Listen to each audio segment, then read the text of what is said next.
আলামিনের হাবিব জনাব মুহাম্মদ রাসূলুল্লাহ সাল্লাল্লাহু আলাইহি ওয়াসাল্লাম বলেছেন, কিয়ামতের ময়দানে আল্লাহর কসম করে বলছি, সেদিন জাহান্নামীদের ভীষণ কষ্ট হবে আর জান্নাতীদের জন্য অত্যন্ত আসান হবে, অবস্থাটা খুবই আরামের হবে। নবীজি বলেন, এক ফরজ নামাজ, এক ওয়াক্ত ফরজ নামাজ আদায় করতে যে সময়টুকুন লাগে, কিয়ামতের মাঠের এই সময় এত বড় বিরাট লম্বা সময় জান্নাতীদের জন্য এরকম হালকা হয়ে যাবে। সুবহানাল্লাহ।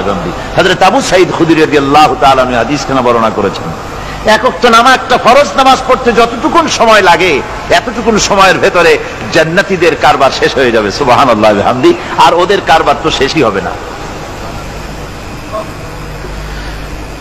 وَيَوْمَ تَشَقَّقُ السَّمَاءُ بِالْغَمَامِ وَنُزِّلَ الْمَلَائِكَةُ تَنزِيلًا। ওরা ফেরেশতা দেখতে চায়। সেদিন আসমান সমূহ বিদীর্ণ হয়ে মেঘ পুঞ্জ বেরিয়ে আসবে, আত্মপ্রকাশ করবে। তার ভেতর থেকে ফেরেশতারা ক্রমাগত নাজিল হতে থাকবে। আর অবস্থাটাই হবে, আল মুলকু ইয়াউমাইযিনিল হাক্কু লির-রাহমান ওয়া কানা ইয়াওমান আলাল কাফিরিনা আসীরা। আর সেদিনে বাদশাহী হবে কেবলমাত্র রহমানেরই। ওয়া কানা ইয়াওমান আলাল কাফিরিনা আসীরা। আর সেই কিয়ামতের দিন, সেই সময়টা হবে কাফেরদের জন্য বড়ই কঠিন। এখানে কিয়ামতের কিছু কথা বলা হচ্ছে, কিছু আভাস দেওয়া হচ্ছে যে আসমান সমূহ বিদীর্ণ হয়ে মেঘ পিণ্ড বেরিয়ে আসবে এবং তার থেকে ক্রমাগত ফেরেশতারা নাজিল হতে থাকবে। আল্লাহর হাবিব বলেছেন, কেউ যদি কিয়ামতের দৃশ্য দেখতে চায় সেজন্য সূরা ইজা শামসু কুবিরাত ওয়া ইজা সামাউ ফাতারাত,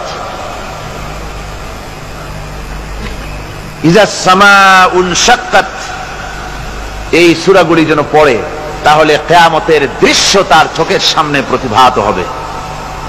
কিয়ামতের দৃশ্যটা আসলে কেমন হবে সেই সূরাগুলি তেলাওয়াত করলে সে বুঝতে পারবে।